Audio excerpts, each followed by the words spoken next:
Good morning everyone. तो आप भी हार चुकी हैं अपनी ज़िंदगी से। तो आपको सबसे पहले ये समझना है कि जो लोग इस संसार में सही परिस्थितियों में नहीं हैं,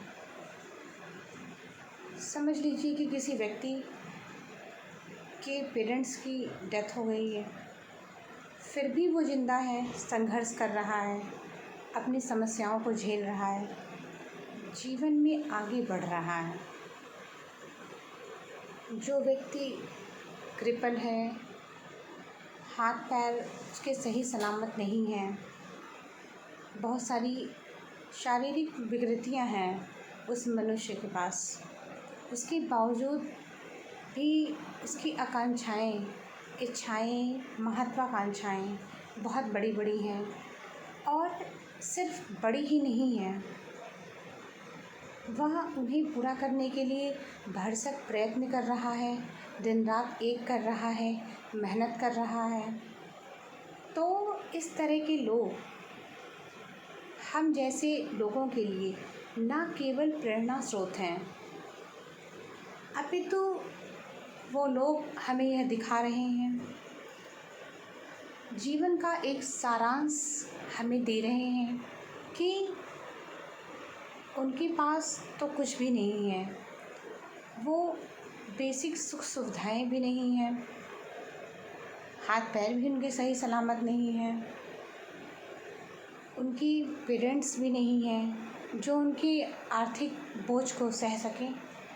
वो अपनी दैनिक दिनचर्या में जो प्रॉब्लम फेस कर रहे हैं उसके बावजूद भी वो जीवन में आगे बढ़ रहे हैं, दृढ़ संकल्पित हैं अपने जीवन को ख़त्म न करने के लिए, इस जीवन में कुछ अकम्प्लिश करने के लिए, अपने जीवन में जो समस्याएं वो फेस कर रहे हैं उन पर विजय पाने के लिए, उन समस्याओं के बाद भी कुछ कर गुज़रने के लिए।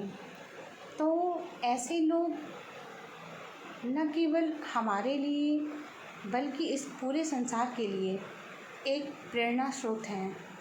उसके बावजूद हम देखते हैं कि एक इंसान जिसके पास उसके हाथ पैर भी सही सलामत हैं और उसे खाने पीने की भी सुविधाएं मिली हुई हैं, उसके सर पर छत भी है, फिर भी वो सर पीट रहा है, अपना माथा पीट रहा है कि मुझे कुछ मिला ही नहीं, मैंने अपनी लाइफ में कुछ अकम्प्लिश ही नहीं किया, मुझे वो चीज़ें नहीं मिली जो अन्य 10% लोगों को मिली हुई हैं।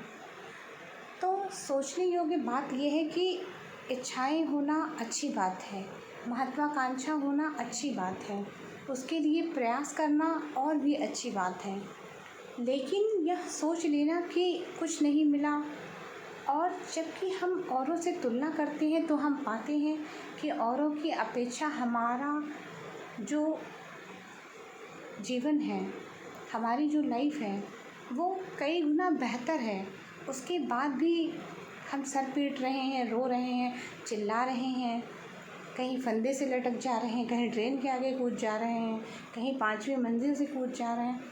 तो मतलब कहने का यह मतलब है कि वो लोग या तो हृदय से कमज़ोर हैं जो कि छोटी छोटी विषम परिस्थितियों से अपने इस अनमोल जीवन को खोते जा रहे हैं। क्योंकि जानने और समझने योग्य बात यह है कि आप यदि अपने इस जीवन को समाप्त कर ले रहे हैं तो क्या यहीं पर आपकी समस्याओं का अंत हो जाएगा? क्या आप उन समस्याओं से निवृत्त हो जाएंगे? क्या आप उन समस्याओं को जिनको आपको इस जीवन में फेस करना चाहिए था, आपने फेस न करके अपनी जीवन लीला समाप्त करके एक बहुत बड़ी गलती कर दी है? या आपको ऐसा लगता है कि बस अब इन सभी समस्याओं से निजात पाने का समय आ गया है, किसी से शेयर करने से भी कोई फ़ायदा नहीं है, अगला व्यक्ति सिर्फ मुझ पर हंसेगा ही, मेरा उपहास करेगा, मेरी समस्याओं को समझेगा नहीं, मेरी मदद नहीं करेगा, तो आपको अपनी मदद खुद करनी पड़ेगी। आपको अपने लिए एग्ज़ाम्पल खुद सेट करना पड़ेगा। आपकी अंदर जो अंतर आत्मा बैठी है, उससे आपको प्रेरणा लेनी पड़ेगी। आपको खुद को समझाना पड़ेगा कि जीवन का अंत किसी समस्या का हल नहीं है, क्योंकि अभी तो आप अपने जीवन का अंत कर ले रहे हैं और ये सोचकर कि मेरी सारी समस्याएं समाप्त हो जाएंगी, भले ही वो बेरोज़गारी की हो, पैसे की हो, कोई अच्छा जीवन साथी ढूंढने की हो, या किसी ने आपको धोखा दे दिया हो, आपसे वादा किया हो और विवाह करने के वक्त वह मुकर जाए, तो समस्याएं कुछ भी हो सकती हैं। ये सभी बेसिक समस्याएं हैं जो सभी मानवों के जीवन में आती ही आती हैं। तो इसलिए मैंने इन्हीं सब मुद्दों के बारे में बोलना चाहा है। तो इसमें डीपली यह जानने की ज़रूरत है कि आप अपने जीवन को ख़त्म करके अपने नेक्स्ट बर्थ के लिए नई समस्याएं उत्पन्न कर रहे हैं, क्योंकि जो दुख और सुख आपको इस जीवन में भोगने थे, वो आप न भोग कर सोच रहे हैं कि मुझे उनसे छुटकारा मिल जाएगा। लेकिन जब हम सभी ग्रंथों को, वेदों को, पुराणों को पढ़ते हैं, तो उसमें बार बार यह बताया जाता है कि 84 लाख योनियों में भटकने के बाद हमें यह नर्तन, यह मानव शरीर प्राप्त हुआ है। तो आपके द्वारा उठाया गया ये गलत कदम, जो भोगदंड आपको इस जीवन में भोगने थे, जो सुख आपको पहले से भोगने थे, प्री डिसाइडेड थे, उन सभी को दरकिनार करके आपने अपनी जीवन लीला समाप्त कर ली। तो यह आपके लिए, आपके अगले बर्थ के लिए भी प्रॉब्लम क्रिएट करेगा, क्योंकि वह भोगदंड तो बने ही रहे और फिर आपको न जाने कितनी योनियों में भटकना पड़े। ये सब तो स्पिरिचुअल जर्नी का पार्ट हो गया, लेकिन अपने एक अनमोल जीवन को समाप्त कर लेना, यह बहुत ही गलत बात है। क्योंकि हमें यह समझना पड़ेगा कि जो सुख दुख हैं वह सिर्फ हमारी मन स्थिति पर ही निर्भर है। क्योंकि जैसा हम सोचते हैं, जैसा हम विचार करते हैं, वैसा ही हम महसूस करते हैं। अभी आप स्वयं से विचारिए कि क्या पूरे दिन आप दुखी रह सकते हैं? नहीं रह सकते। क्या आप पूरे दिन सुखी रह सकते हैं? नहीं रह सकते। यह सभी संवेग दिन भर में कई बार आते जाते रहते हैं और इनमें उतार चढ़ाव लगा ही रहता है। तो ऐसा नहीं है कि आप एक ही दिन में या पूरे जीवन भर या पूरे साल भर सुखी रहते चले जा रहे हैं, या पूरे जीवन भर आपने दुख झेला हो, कोई सुख आपके जीवन में ना आया हो, ऐसा भी नहीं है। तो हमें यह जानने की ज़रूरत है कि यह जीवन सभी भावों का, संवेगों का मिश्रण है। तो हमें सुख के साथ साथ दुख भी लेना पड़ेगा और दुख के साथ साथ सुख भी लेना पड़ेगा। हमारे हाथ में सिर्फ कर्म है, उसका फल प्रभु के हाथ में है। यह हम शुरू से पढ़ते आ रहे हैं, हमें शुरू से ही ऐसा पढ़ाया जा रहा है, बताया जा रहा है, और यह बातें सही भी हैं।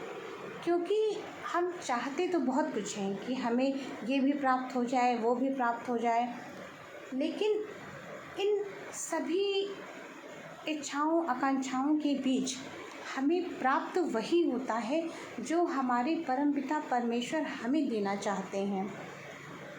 और उसके लिए हमसे वह मेहनत भी बहुत कराते हैं। जब हम पाते हैं कि हम दिन रात किसी चीज़ को पाने में लगे हैं, वो कोई भी अकम्प्लिशमेंट हो, हमारे करियर का हो, हमारा वैवाहिक जीवन हो, या कुछ और भी गोल जो हमने सेट किए हों अपने जीवन में, उन सभी चीज़ों को पाने के लिए, अकम्प्लिश करने के लिए हम दिन रात प्रयासरत हैं, दिन रात मेहनत करते हैं।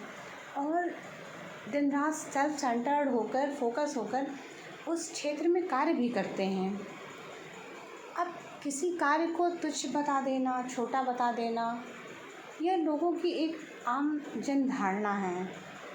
यह टकराव शुरू से होते रहे हैं और आगे भी होते रहेंगे। ये सिर्फ एग्जिस्टेंस की लड़ाई है कि कौन किससे ज़्यादा, कितना ज़्यादा पावरफुल है, कौन कितना ज़्यादा योग्य है, कौन कितना ज़्यादा शक्तिशाली है। तो ये संसार तो मिश्रित लोगों से मिलकर बना है। सभी तरह के लोग आपको मिलेंगे, सभी तरह के भाव, आवेश, संवेग सब कुछ यहाँ पर मिलेगा। तो आपको इन सभी चीज़ों के बीच स्थिर कैसे रहना है, स्थिर प्रज्ञ कैसे रहना है और खुद को संतुलित बनाकर एक संतुलित जीवन कैसे जीना है, बस यही सीखने आप इस संसार में आए हैं। धन्यवाद।